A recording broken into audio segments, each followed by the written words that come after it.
Hello, hi dear friends. Welcome back to the YouTube channel. It's me, your John. You're watching JC Joe. ഇപ്പോൾ ഞാൻ നിൽക്കുന്നത് നമ്മുടെ കോളേജിലെ ഗ്രൗണ്ടിലാണ്. നിങ്ങൾക്ക് കാണാൻ പറ്റും എൻ്റെ പുറകിലൊക്കെ കമ്പികളൊക്കെ കിടക്കുന്നത്. എൻ്റെ കൂടെ നിബു പുഷ്പനുണ്ട്. Nibu say hi. Hi. Okay, Nibu നമുക്ക് പരിചയപ്പെടാം. അതിന് മുമ്പായിട്ട് നമ്മുടെ കോളേജിൻ്റെ ഗ്രാജുവേഷൻ്റെ വർക്കുകൾ ആരംഭിച്ചിട്ടുണ്ട്, സ്റ്റേജിൻ്റെ വർക്കൊക്കെ. സോ ഇപ്പോൾ നമ്മൾ നിൽക്കുന്ന ഗ്രൗണ്ടിലാണ് ഗ്രാജുവേഷൻ നടക്കാൻ പോകുന്നത്. സോ നൈറ്റാണ് അവർ വർക്ക് ചെയ്യുന്നത്, കാരണം പകല് നല്ല വെയിലാണല്ലോ. അതുകൊണ്ട് തന്നെ രാത്രിയിലാണ് പന്തലിൻ്റെ വർക്കൊക്കെ നടക്കുന്നത്. വളരെ ഗംഭീരമായിട്ട് വർക്ക് നടന്നുകൊണ്ടിരിക്കുകയാണ്. അപ്പം ആ ഒരു സുദിനത്തിൽ ഞങ്ങൾ ഒരുമിച്ച് ഇവിടെ താഴെ ഇരിക്കുമ്പോഴാണ് ഒരു ചെറിയൊരു കാര്യങ്ങൾ നിങ്ങളുമായി പങ്കുവയ്ക്കാൻ ഞങ്ങൾ ആഗ്രഹിക്കുന്നത്. മറ്റൊന്നുമല്ല, ഞങ്ങളുടെ കോളേജിലെ കുറിച്ചുള്ള ചില വിശേഷങ്ങൾ ഞങ്ങൾ തമ്മിൽ സംസാരിച്ചപ്പോൾ നിങ്ങളുമായി കൂടെ പങ്കുവയ്ക്കാമെന്ന് ആഗ്രഹിച്ചു. അതിനെ തുടർന്നാണ് ഈ ഒരു വീഡിയോ ചെയ്യുന്നത്. അപ്പം നിബുവിനെ പരിചയപ്പെടുത്തിയ. നിബു എത്ര വർഷമായിട്ട് ഇവിടെ കോളേജ് പഠിക്കുന്നു? ഞാനിവിടെ ഒരു 5 വർഷമായിട്ട് പഠിക്കുക. 5 വർഷമായിട്ട് പഠിക്കുകയാണ്. നിബു ഇവിടെ ഐ ജി തന്നെയായിരുന്നു 5 വർഷം? അല്ലല്ല, 3 വർഷം ഞാൻ ഹെബ്രോനിലായിരുന്നു, കുമ്പനാട്. ഇപ്പൊ 2 വർഷമായിട്ട് ഐഗോല. ഓക്കെ, അപ്പം ഏകദേശം 3 വർഷം ഹെബ്രോൻപുരത്തിൽ, അതായത് കുമ്പനാട്ടിലെ ഹെബ്രോൻപുരത്തിൽ പഠിച്ചു. ഇപ്പൊ 2 വർഷമായിട്ട് ഐജിഒയിൽ, ഓദ്ര ഐജിഒയിലുണ്ട്. എനിക്കും നല്ലൊരു സൗഹൃദം പങ്കുവയ്ക്കാൻ നിബുവും ആയിട്ട് ഞങ്ങൾ സാധിച്ചിട്ടുണ്ട്. ഒരുമിച്ച് ബീഹാറിലൊക്കെ പോയി നമ്മൾ അടിച്ചു പൊളിച്ചു. ബീഹാറിലെ മിനിസ്ട്രിയിലൊക്കെ ഞങ്ങളുടെ കൂടെ. എൻ്റെ ഫസ്റ്റ് ഇയറിൽ നിബു തേർഡ് ഇയർ ആയിരുന്നല്ലേ?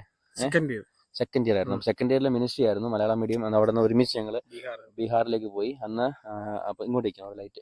അപ്പം ബീഹാറിലേക്ക് ഒരുമിച്ച് പോകാനൊക്കെ ഇടയായി. അത് നല്ലൊരു അനുഭവമായിരുന്നു ഞങ്ങളുടെ ലൈഫിൽ. ഓക്കെ നിബു, അപ്പം നമ്മൾ നമ്മുടെ പ്രേക്ഷകർക്ക് വേണ്ടിയിട്ട് പറഞ്ഞു കൊടുക്കാൻ ആഗ്രഹിക്കുന്നു നമ്മുടെ കോളേജിനെ കുറിച്ചുള്ള ചില അനുഭവങ്ങളാണ്.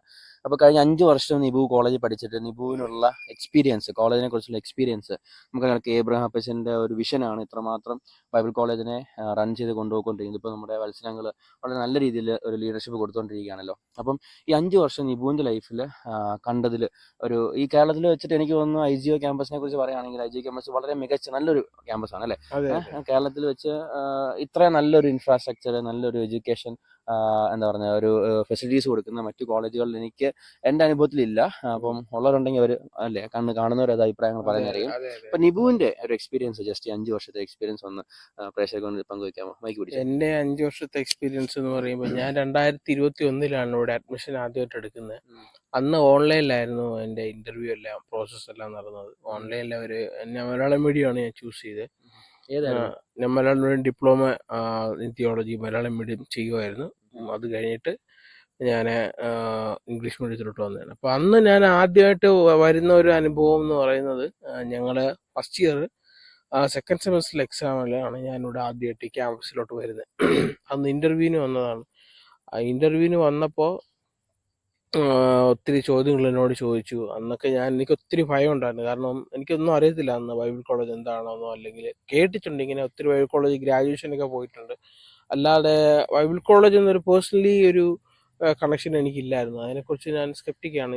ഇന്നും പല കാര്യങ്ങളും ബൈബിൾ കോളേജിനെ പറ്റി ഞങ്ങൾക്ക് അറിയത്തില്ല, കാരണം എനിക്ക് ഈ ബൈബിൾ കോളേജിൽ എക്സ്പീരിയൻസ് മാത്രമേ ഉള്ളൂ. പക്ഷെ അന്ന് ഞാൻ ആദ്യമായിട്ടൊരു സ്റ്റുഡൻ്റ് ആയിട്ട് ഇവിടെ വരുമ്പോൾ എനിക്ക് ഒത്തിരി എക്സ്പെക്റ്റേഷൻസ് ഉണ്ടായിരുന്നു. മാത്രമല്ല, ഈ ബൈബിൾ കോളേജിന്, പ്രത്യേകിച്ച് ഞാൻ പഠിക്കുന്ന ഇന്ത്യ ബൈബിൾ കോളേജിനെ കുറിച്ച് പറയുകയാണെങ്കിൽ ഒത്തിരി കാര്യങ്ങൾ, ഒത്തിരി അനുഭവങ്ങൾ എനിക്ക് ഇപ്പം മനസ്സിലോട്ട് ഓർമ്മ വരുന്നുണ്ട്. ഞാൻ ആദ്യമായിട്ട് വരികയും പുതിയ ആൾക്കാരെ പരിചയപ്പെടുകയും, നമ്മുടെ ഏതാ ചർച്ച്, എവിടെ നിന്ന് വരുന്നു, ഏത് സഭ, അങ്ങനെ ഒത്തിരി സ്റ്റുഡൻസിനെ പരിചയപ്പെടുമ്പം അവരുമായിട്ട് സൗഹൃദം ഉണ്ടാക്കാൻ പറ്റും. അന്ന് മുതൽ പിന്നെ ടീച്ചേഴ്സുമായിട്ടുള്ള എക്സ്പീരിയൻസ്, ടീച്ചേഴ്സിന് നമ്മളെ അവർ എൻഹാൻസ് ചെയ്യുന്നത്, അവരുടെ വാക്കുകൾ, അവർ പല സമയത്ത് നമ്മുടെ ലൈഫിൽ നമ്മൾ തളർന്നിരിക്കുമ്പോഴും അവരുടെ വാക്കുകൾ നമുക്ക് ഒത്തിരി ആശ്വാസവും. നമ്മൾ പ്രതീക്ഷിക്കാത്ത സമയത്തായിരിക്കും ചിലപ്പോൾ ഫാക്കൽറ്റീസ് ഒക്കെ വന്ന് നമ്മളോട് സംസാരിക്കുന്നത്. അപ്പോൾ നമുക്ക് ഒത്തിരി റിലീഫ് ആവും. ഒരു കാര്യം ഇന്ററപ്റ്റ് ചെയ്യാണ്. നിബുവിന് ഇപ്പൊ പറഞ്ഞല്ലോ, ഇപ്പൊ പറഞ്ഞു വന്നപ്പോൾ ഇഷ്ടംപോലെ എക്സ്പീരിയൻസ് ഇവിടെ നിന്ന് കിട്ടി. അപ്പൊ നിബുവിലുണ്ടായ ഒരു പേഴ്സണൽ ആയിട്ടുള്ള ട്രാൻസ്ഫോർമേഷൻ, അതായത് കോളേജ് വന്നതിന് ശേഷം ഉണ്ടായ ഒരു വ്യത്യാസം. ഇപ്പം നിബു എനിക്കറിയാം ചെറുപ്പകാലം മുതലേ നല്ല രീതിയിൽ പ്രസംഗിക്കുകയും ഒക്കെ ചെയ്യുന്ന ഒരാളാണ്. നിബുവിന്റെ കുറെ വീഡിയോസ് ഒക്കെ യൂട്യൂബിൽ ഓൾറെഡി അവൈലബിൾ ആണ്, ഞാൻ താഴെ പിൻ ചെയ്തേക്കാം. അപ്പം നിബു ഇവിടെ വന്നതിന് ശേഷം ഉണ്ടായ ആ ഒരു ട്രാൻസ്ഫോർമേഷൻ എക്സ്പീരിയൻസ് എത്രമാത്രം നിബുവിനെ ഹെൽപ്പ് ചെയ്തു ഈ ബൈബിൾ കോളേജ് സ്റ്റഡീസ്? അപ്പൊ അതിനെക്കുറിച്ച് ജസ്റ്റ് 2 വാക്ക് ചുരുക്കമായിട്ട് പറയാമോ? ബൈബിൾ കോളേജ് വരുന്നതിന് മുമ്പ് ഞാൻ ഒത്തിരി മീറ്റിങ്ങുകൾ, ഇപ്പോൾ പറഞ്ഞ പോലെയാണ്, ഞാൻ ഒരു ഏതാണ്ട് ഒരു 13 വയസ്സ് തൊട്ട് ഞാൻ നല്ലൊരു എന്നല്ല, ഞാൻ അത്യാവശ്യം പ്രസംഗിക്കാൻ അറിയാവുന്ന ഒരാളാണ്. അപ്പൊ ദൈവം തന്ന കൃപ അനുസരിച്ച് ഞാൻ പ്രസംഗിക്കുന്ന ഒരാളാണ്. അപ്പോൾ അന്ന് മുതൽ എനിക്ക് പ്രസംഗത്തെക്കുറിച്ച് കുറച്ച് കാര്യങ്ങൾ എനിക്ക് ബേസിക് ആയിട്ട് അറിയാം. എങ്ങനെ പ്രസംഗിക്കണം എന്നുള്ളത്, പ്രസന്റ് ചെയ്യാനുള്ളൊരു ഇത് എനിക്കറിയാം. പക്ഷെ ഡെപ്ത് ആയിട്ട് എങ്ങനെ ഒരു മെസ്സേജ് ജനങ്ങളിലേക്ക് കൺവേ ചെയ്യാം എന്നുള്ളതിനെ പറ്റിയുള്ള ഒരു ഐഡിയ എനിക്കില്ലായിരുന്നു. ഇവിടെ വന്നതിന് ശേഷമാണ് നമുക്ക് എങ്ങനെ മെസ്സേജ് സിസ്റ്റമാറ്റിക് ആയിട്ട് പ്രിപ്പയർ ചെയ്യാം എന്ന് ഞാൻ പഠിച്ചത്. മാത്രമല്ല മറ്റൊരാളുമായിട്ട് ഇന്ററാക്ട് ചെയ്യുന്നത്, ഞാൻ ഒത്തിരി ഇൻട്രോവേർട്ട് ആയിരുന്നു. മാത്രമല്ല എനിക്ക് ഈ ജനങ്ങളുടെ ഇടയിലേക്ക് ഇറങ്ങി സംസാരിക്കാൻ ഞാൻ ഒത്തിരി ഒത്തിരി പിറകോട്ട് നിൽക്കുന്ന ആളാണ്. എനിക്ക് ജനങ്ങളുടെ ഇടയിൽ വരുന്നതൊന്നും ഒത്തിരി ഇഷ്ടമല്ല. ഭയങ്കര ഷൈ ആണ്, അതുപോലെ തന്നെ ഇൻട്രോവേർട്ടും ആണ്. അത് എനിക്ക് ഒത്തിരി മാറ്റം തന്നത് ഇന്ത്യ ബൈബിൾ കോളേജ് ആൻഡ് സെമിനാരി വന്നതിന് ശേഷമാണ്. കാരണം ഇവിടെ വന്ന് നമുക്ക് ആരോടും മിണ്ടാതിരിക്കാൻ പറ്റത്തില്ല.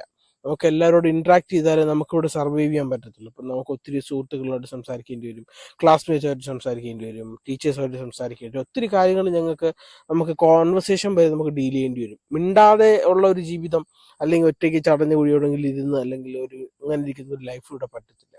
അപ്പോൾ അതൊത്തിരി എനിക്ക് ട്രാൻസ്ഫോർമേഷൻ കൊണ്ടുവന്നിട്ടുണ്ട്. ഞാൻ മറ്റുള്ളവരോട് സംസാരിക്കുന്ന രീതിയായാലും പെരുമാറ്റങ്ങളായാലും എൻ്റെ ക്യാരക്ടർ ആയാലും ഒത്തിരി എനിക്കത് നേർച്ചർ ചെയ്യാൻ പറ്റിയിട്ടുണ്ട്. അതിനെ ബൈബിൾ കോളേജ് തന്നെ ഒത്തിരി സഹായിച്ചിട്ടുണ്ട്. ഓക്കെ നിബു, അതുപോലെ തന്നെ കഴിഞ്ഞ എനിക്ക് തോന്നുന്നത് എനിക്ക് എപ്പോഴും ഓർമ്മയുണ്ട്, നിബുവിന്റെ ഡിപ്റ്റേജ് പഠനം കഴിയുമ്പോൾ ആ ഒരു 3-ാം വർഷത്തെ നിബു ആയിരുന്നു നമ്മുടെ ഗ്രാജുവേഷൻ സ്പീക്കർ. ആ ഒരു സെലക്ഷൻ, ആ ഒരു എക്സ്പീരിയൻസ് എന്തായിരുന്നു? അത് ആ ഒരു സെലക്ഷൻ ഉണ്ടായ സമയത്ത് നിബുലുണ്ടായ ആ ഒരു സന്തോഷം അത് എത്രമാത്രമായിരുന്നു? ജസ്റ്റ് ഒന്ന് പ്രേക്ഷകരോട് പറയാമോ? അത് പറഞ്ഞറിയിക്കാൻ പറ്റാത്തൊരു അനുഭവമാണ്. അത് ഗ്രാജുവേഷൻ സ്പീക്കർ ഞാൻ ഒരിക്കലും എക്സ്പെക്ട് ചെയ്തൊരു കാര്യമല്ല.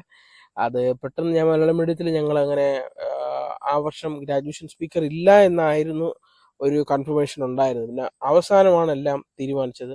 അതുപോലെ തന്നെ ഞാൻ ഹെബ്രോൺ ക്യാമ്പസിലെ സ്റ്റുഡൻറ് ലീഡർ ആയിരുന്നു, ക്യാമ്പസ് ലീഡർ ആയിരുന്നു. അങ്ങനെ 2 സ്ഥാനങ്ങളിൽ കൂടി എനിക്ക് ഗ്രാജുവേഷൻ സ്പീക്കർ ആയത് ദൈവത്തിൻ്റെ അനുഗ്രഹം എന്ന് തന്നെ പറയാം. ഗ്രാജുവേഷൻ സ്പീക്കർ ആകുന്നതിന് മുൻപ് അവരെന്നെ വിളിപ്പിച്ചു. ഇംഗ്ലീഷ് മീഡിയം സ്റ്റുഡൻസ് കൂടെ ഉണ്ടായിരുന്നു. അവരിൽ ഏതാണ്ട് 8-9 സ്റ്റുഡൻസിനെ അവർ ഇന്റർവ്യൂ ചെയ്യുന്നുണ്ടായിരുന്നു. എൻ്റെ കൂട്ടത്തിൽ മലയാളം മീഡിയത്തിൽ നിന്നും ഒരാൾ വരുന്നുണ്ടെന്ന്, നിബു ഇങ്ങനെ ചെയ്യും എന്ന് അറിഞ്ഞത് കൊണ്ട് ഫാക്കൽറ്റി എന്നെ എടുത്തു. ഞാൻ എൻ്റെ സ്ക്രിപ്റ്റ് എല്ലാം കൊടുത്തു. അവരെന്നെ ഒത്തിരി തിരുത്തലുകൾ നടത്തി തന്നു. അതെനിക്ക് ഒരിക്കലും മറക്കാൻ പറ്റാത്തൊരു കാര്യമാണ്. ഗ്രാജുവേഷൻ സ്പീക്കർ ആവുന്നതിനോടൊരു ഒരു ഒരു മാത്രമല്ല, ആ ഒരു പ്രോസസ്സ് എനിക്ക് വളരെ ഒത്തിരി, കാരണം ഇത് എങ്ങനെ പ്രിപ്പറേഷൻ, അത് എങ്ങനെ എനിക്ക് ജനങ്ങളുടെ അടുത്ത് പറയണം എന്നുള്ളതിനെ പറ്റി ഒത്തിരി ഗൈഡൻസ് എനിക്ക് ഫാക്കൽറ്റി ഒത്തിരി ഹെൽപ്പ് ചെയ്തു. അവർ സ്ക്രിപ്റ്റ് എല്ലാം ചെയ്യുന്നതിൻ്റെ എല്ലാം പറഞ്ഞു. പക്ഷെ പേഴ്സണലി എനിക്ക് നോക്കുകയാണെങ്കിൽ അത്രയും മഹത്തരമായ ഒരു കാര്യം 5 മിനിറ്റേ ഉള്ളൂ എങ്കിലും നമുക്ക് അതിൻ്റെയുള്ള പ്രിപ്പറേഷൻ ടൈമിങ്, മാത്രമല്ല നമ്മളത് പ്രിപ്പയർ ചെയ്യുന്ന ടൈമിൽ നമുക്കുണ്ടാകുന്ന ഒരു സ്ട്രെസ് എന്നോ ആൻസൈറ്റി എന്ന് ഞാൻ പറയുന്നില്ല, നമ്മൾ മാനസികമായിട്ട് തയ്യാറെടുക്കുന്ന ഒരു അനുഭവം, അത് ആ ഒരു പ്രോസസ്സ്, അത് ഭയങ്കരമായ ഒരു കാര്യമായിരുന്നു. കാരണം ഇതെങ്ങനെ നമുക്ക് അതിന്റെ ഭയം, നമ്മുടെ ഉള്ളിൽ ഭയമാണ്. കാരണം നമ്മൾ പ്രസന്റ് ചെയ്യുന്ന ഈ ഒരു കാര്യം അത് ജനങ്ങൾ എങ്ങനെ എടുക്കും, എൻ്റെ ആ സംസാരം എങ്ങനെ എടുക്കും, അല്ലെങ്കിൽ എൻ്റെ ആ പ്രീച്ചിങ് എങ്ങനെ എടുക്കും എന്നുള്ളതിനെ കുറിച്ച് നല്ലൊരു ഭയം എനിക്കുണ്ടായിരുന്നു. അത് ഭയമാണെന്ന് വേണമെങ്കിൽ പറയാം, പക്ഷെ അത് ഭയമല്ല, ഒരു തരത്തിലുള്ള ഒരു വല്ലാത്തൊരു അനുഭവമാണത്. പക്ഷെ പ്രിപ്പറേഷൻ പ്രോസസ് എന്ന് പറയാം. അതെനിക്ക് ജീവിതത്തിൽ ഒത്തിരി അനുഗ്രഹമായിട്ടുണ്ട്. പക്ഷെ അതിന്റെ പ്രിപ്പറേഷൻ ടൈമിങ്ങിൽ ഗ്രാജുവേഷൻ സ്പീക്കർ എന്ന് പറയുന്ന ഒരു ടൈമിങ്, അല്ലെങ്കിൽ അതൊരു പിന്നെ അത് വലിയൊരു റെപ്യൂട്ടേഷൻ ആവുമെങ്കിലും ആ സമയത്ത് ഗ്രാജുവേഷൻ സ്പീക്കർ ആകുന്ന സമയത്ത് നമ്മൾ ചെയ്യുന്ന ഓരോ വർക്കുകളും അത് നമ്മളിലേക്ക് തന്നെ അത് അവസാനം നേർച്ചറിങ് ആയിട്ട് നമുക്ക് ഉപയോഗപ്പെടും ഭാവിയിൽ. നമുക്ക് പിന്നെ അതിനോടൊരു ഭയം ഉണ്ടാകത്തില്ല, നമുക്ക് അതിനെക്കുറിച്ചൊരു വറി ചെയ്യേണ്ട ആവശ്യം വരത്തില്ല. കാരണം അത് ഓൾറെഡി ചെയ്ത് നമ്മൾ എക്സ്പീരിയൻസ് ആയി കഴിയുമ്പോൾ നമുക്കത് ആ ഭയം മാറി കിട്ടും. പലർക്കും പേടിയാണ് ഇന്ന് വേദികളിൽ കയറാനായിട്ട്. പ്രസംഗകരായാലും ഒത്തിരി പ്രസംഗിച്ചവരായാലും അവർക്ക് ഒരു പ്രസംഗിക്കുന്നതിന് 1 മിനിറ്റ് മുമ്പ് ഒരു ചെറിയൊരു ഭയം എല്ലാവർക്കും ഉണ്ടാവും. ആ ഒരു ഭയം എനിക്കും അന്നുണ്ടായിരുന്നു. പക്ഷെ അത് പ്രസന്റ് ചെയ്ത് കഴിയുമ്പം, കാരണം പ്രസന്റ് ചെയ്ത് കഴിയുമ്പം നമുക്ക് ഉണ്ടാകുന്ന ഒരു സാറ്റിസ്ഫാക്ഷൻ, ഒരു സംതൃപ്തി എന്നൊക്കെ നമ്മൾ പറയും, അത് വല്ലാത്തൊരു അനുഭവമായിരുന്നു. പിന്നെ ഗ്രാജുവേഷൻ സ്പീക്കറിന്റെ പ്രോസസ്സിങ് ടൈമിൽ നമുക്ക് ഒത്തിരി കൺഫ്യൂഷൻസ് വരും. ഞാൻ എന്തുവാ പറയണ്ടേ, എവിടെയാണ് നിർത്തേണ്ടത്, അതിന്റെ പ്രിപ്പറേഷൻ ടൈമിൽ ഹോംബിലിറ്റിക്സ് പാർട്സ് ഒക്കെ വളരെ ഇമ്പോർട്ടൻ്റ് ആണല്ലോ. മാത്രമല്ല ഇത് ഇന്ന ടൈമിൽ നിർത്തം വേണം. നമുക്ക് ഇതൊരു ഒക്കേഷൻ നടക്കുന്ന ഒരു സ്പെസിഫിക് ടൈമിൽ നടക്കുന്ന ഒരു കാര്യമാണ്. അത്രയും അവെയർ ആയിട്ട് നമ്മൾ ചെയ്തില്ലെങ്കിൽ നമ്മുടെ കയ്യിൽ നിന്ന് പോയാൽ പിന്നെ അത് ഇൻസ്റ്റിറ്റ്യൂഷന് വലിയൊരു ഇതാവും. മാത്രമല്ല അത് ഓഡിയൻസിന് അത് മാത്രമല്ല എൻ്റെ ജീവിതത്തിന് അത് വലിയൊരു ഷെയിമാവും. കാരണം എന്നെ വിശ്വസിപ്പിച്ചൊരു കാര്യം അത് ഉത്തരവാദിത്തോടെ എനിക്കത് സെർവ് ചെയ്യാൻ ഡെലിവർ ചെയ്യാൻ പറ്റിയില്ലെങ്കിൽ അത് നമുക്ക് ഒത്തിരി ഇതാവും. ആ പേടി മൊത്തം എനിക്കുണ്ടായിരുന്നു എൻ്റെ ജീവിതത്തിൽ. പക്ഷെ വൃത്തിക്കെല്ലാം ദൈവം സഹായിച്ച്, ദൈവത്തിന്റെ കൃപയിൽ എനിക്ക് ചെയ്യാൻ പറ്റി. നിബു, അപ്പം നമ്മുടെ വീഡിയോ കാണുന്ന കുറേ വിദ്യാർത്ഥികളുണ്ട്, അല്ലെങ്കിൽ ബൈബിൾ കോളേജിലേക്ക് വരണമെന്ന് ആഗ്രഹിക്കുന്ന പ്രേക്ഷകരുണ്ട്. അപ്പം അവരോടൊക്കെ പറയാനായിട്ടുള്ള നമ്മുടെ ബൈബിൾ കോളേജിനെ കുറിച്ചോ, അല്ലെങ്കിൽ കേരളത്തിൽ മൊത്തത്തിലുള്ള ബൈബിൾ കോളേജിനെ കുറിച്ചോ, അല്ലെങ്കിൽ കുറച്ചും കൂടെ എടുത്തു പറയുകയാണെങ്കിൽ ബൈബിൾ കോളേജ് പഠനത്തെക്കുറിച്ച് ഒരു രണ്ട് വാക്ക്, അല്ലെങ്കിൽ അതിൻ്റെ ആവശ്യകത എന്താണ്? ഇപ്പോൾ പറഞ്ഞ പോലെ പ്രിപ്പറേഷൻ ആവട്ടെ, സിസ്റ്റമാറ്റിക് ആയിട്ടുള്ള പ്രിപ്പറേഷൻ ആവട്ടെ, എല്ലാത്തിനും ബൈബിൾ കോളേജ് ഭയങ്കര രീതിയിൽ അതെ അതെ നിബുവിന് അതെ ഒരു അതെ എക്സ്പീരിയൻസ് അതെ ആയിരുന്നു. അതെ സെയിം ടൈം എനിക്കൊരു എക്സ്പീരിയൻസ് ഉണ്ട്. അപ്പം നിബുവിൻ്റെ അഭിപ്രായത്തിൽ അവരോട് പറയാനുള്ള ഒരു വാക്ക് എന്താണ്? എങ്ങനെയാണ് അവരതിനെ കാണേണ്ടത്? ഇന്ന് കേരളത്തിൽ നോക്കുകയാണെങ്കിൽ മലയാളികൾ ബൈബിൾ കോളേജിൽ വന്ന് പഠിക്കുന്നത് ചുരുക്കമാണ്. അത് എന്താണെന്ന് എനിക്ക് അറിയത്തില്ല. പഠിക്കുന്നത് പക്ഷെ മലയാളിയെ ഇന്ന് കുറിച്ച്. കേരളത്തിൽ നമുക്കൊരു സർവേ നടത്തേണ്ടി വരും. എന്തുകൊണ്ട് മലയാളികൾ ബൈബിൾ സ്കൂളുകളിൽ വരുന്നില്ല എന്നുള്ളത് വലിയൊരു പഠനം നടത്തേണ്ട ഒരു വിഷയമാണെന്നാണ് എനിക്ക് തോന്നിയിട്ടുള്ളത്. പക്ഷേ ഞാനൊരു കാര്യം പറയാം, ബൈബിൾ കോളേജിൽ വരുന്നത് ഒരു അനുഗ്രഹമാണെന്നാണ് ഞാൻ പറയുന്നത്.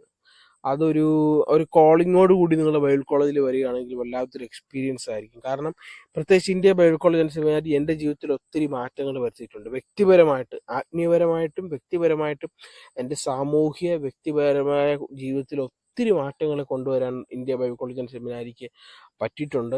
മാത്രമല്ല, ഈ സെമിനാരിയുടെ ഒരു ചരിത്രം നമ്മൾ നോക്കുകയാണെങ്കിൽ പാസ്റ്റർ കെ എബ്രഹാം, അദ്ദേഹത്തെ പോലെ വലിയൊരു ദൈവമനുഷ്യൻ ശൂന്യതയിലേക്ക് നോക്കി ഒരു വിത്തെറിഞ്ഞപ്പോൾ അതിനെ ദൈവം ഇത്രയും അനുഗ്രഹിച്ചു എന്നുള്ളതാണ്. കാരണം നമ്മൾ നമ്മൾ ഒറ്റയ്ക്കാണ് നമ്മൾ ചെയ്യുന്ന വർക്കിന് ദൈവം തലമുറകളിൽ കൂടി എങ്ങനെ മാനിക്കപ്പെടും എന്നുള്ളതിനുള്ള ഉത്തമ ഉദാഹരണമാണ് ഇന്ത്യ ബൈബിൾ കോളേജ് ആൻഡ് സെമിനാരി എന്ന് പലപ്പോഴും എനിക്ക് തോന്നിയിട്ടുണ്ട്. കാരണം ഇതിന്റെ തുടക്കത്തില് അരി മേടിക്കാൻ പോലും സ്റ്റുഡൻസിന് ഹെബ്രോൺ ബൈബിൾ സ്കൂളിൽ വന്ന് കുമ്പനാട് സ്റ്റാർട്ട് ചെയ്യുമ്പം അരി മേടിക്കാൻ പോലും, ഒരു നേരത്തെ കഞ്ഞി വെക്കാൻ പോലും സ്റ്റുഡൻസിന് കൊടുക്കാൻ പോലും ഇല്ലാത്തൊരു സമയം ചരിത്രം വായിക്കുകയാണെങ്കിൽ നമുക്ക് മനസ്സിലാക്കാൻ പറ്റും. ആ ഒരു സിറ്റുവേഷനിൽ നിന്ന് അന്നൊക്കെ പഠിച്ച ദേവദാസന്മാർ പിൽക്കാലത്ത് ഒത്തിരി ഉപയോഗിക്കപ്പെട്ടിട്ടുണ്ട്. ആ ഒരു നമുക്ക് മുമ്പേ കടന്നുപോയ വീരന്മാരായ ഭക്തന്മാര് അവരുടെ ജീവിതാനുഭവങ്ങൾ അത് ഇങ്ങനെ ഒരു ഇൻസ്റ്റിറ്റ്യൂഷനിൽ നിന്ന് നമുക്ക് പഠിക്കാൻ പറ്റുന്നതും അതേ ഇൻസ്റ്റിറ്റ്യൂഷനിൽ തന്നെ നമുക്ക് ഒരു ഡിഗ്രി എടുക്കാൻ പറ്റുന്നതും വലിയൊരു അനുഗ്രഹമായിട്ടാണ് എനിക്ക് തോന്നിയിട്ടുള്ളത്. കെ എബ്രഹാം അപ്പച്ചൻ അത് തുടങ്ങി, പിന്നെ അത് ടി എസ് എബ്രഹാം അപ്പച്ചൻ ഏറ്റെടുത്തു. ഇന്നത് വത്സനങ്ങൾ ചെയ്യുന്നു. അവരുടെ എൻറ്റയർ ഫാമിലി മൊത്തം മിനിസ്ട്രിയിൽ ഒത്തിരി കാര്യങ്ങൾ ഈ ഇൻസ്റ്റിറ്റ്യൂഷന് വേണ്ടി ഇംപ്ലിമെന്റ് ചെയ്യുന്നുണ്ട്.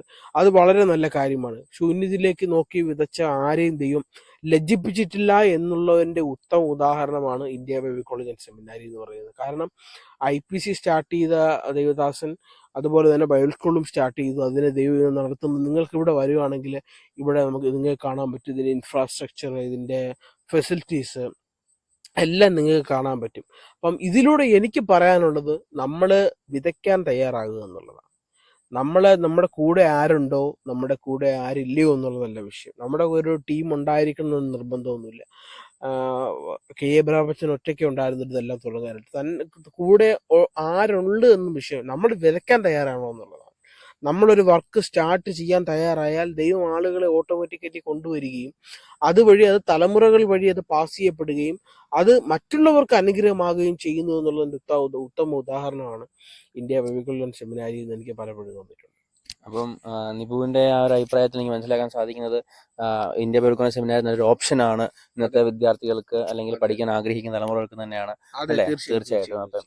അപ്പം പ്രിയ സുഹൃത്തുക്കളെ, വീഡിയോ കാണുന്ന എല്ലാവരോടും ഞങ്ങൾക്ക് പറയാനുള്ള സന്ദേശം അത് തന്നെയാണ്. നമ്മുടെ കോളേജിനെ കുറിച്ചുള്ള നല്ല വാർത്തകൾ അത് തന്നെയാണ്. പിന്നെ വരുന്ന 26-ാം തീയതി നമ്മുടെ കോളേജിൻ്റെ ഗ്രാജുവേഷൻ സർവീസ് നടക്കുകയാണ്. അപ്പം നിങ്ങൾക്ക് വരികയാണെങ്കിൽ 26-ാം തീയതിയിൽ ഗ്രാജുവേഷൻ സർവീസ് പങ്കെടുക്കുകയും ചെയ്യാം. കോളേജിനെ കുറിച്ചുള്ള കാര്യങ്ങൾ കൂടുതലായിട്ട് മനസ്സിലാക്കാനൊക്കെ നിങ്ങൾക്ക് സാധിക്കുന്നതായിരിക്കും. അപ്പം നിങ്ങളെല്ലാവരും ഞങ്ങൾ ഹാർദവമായിട്ട് സ്വാഗതം ചെയ്യുകയാണ്. ഞാൻ ഈ വർഷം ഗ്രാജുവേറ്റ് ആവുകയാണ്. Nipu, thank you so much. Nipu ഇവിടെ കാണും. നിങ്ങൾ വരികയാണെങ്കിൽ നിപുവിനെ മീറ്റ് ചെയ്യാൻ, നിപു എല്ലാവിധ സൗകര്യങ്ങളും തീർച്ചയായിട്ടും നിപു ഒരുക്കി തരുന്നതായിരിക്കും. Always welcome for you all. Okay, അപ്പം ഞാൻ വീഡിയോ വൈൻഡപ്പ് ചെയ്യാണ്. അപ്പം ഞങ്ങൾ ഈ ഒരു വീഡിയോ ഞങ്ങൾ ഉദ്ദേശിച്ചത് ഞങ്ങളുടെ കോളേജിനെ കുറിച്ചുള്ള അനുഭവങ്ങൾ പ്രത്യേകമായി നിപുവിൽ നിന്ന് കേൾക്കുവാനായിട്ടാണ് ഈ ഒരു വീഡിയോ ഞാൻ ചെയ്തത്. ഞങ്ങൾ ഒരുമിച്ച് എക്സാംസിന്റെ ഒക്കെ ആ ഒരു സ്ട്രെസ്സൊക്കെ ഇങ്ങനെ കുറഞ്ഞു വരികയാണ്, അല്ലേ? 13 എക്സാംസ് തീരുകയാണ്.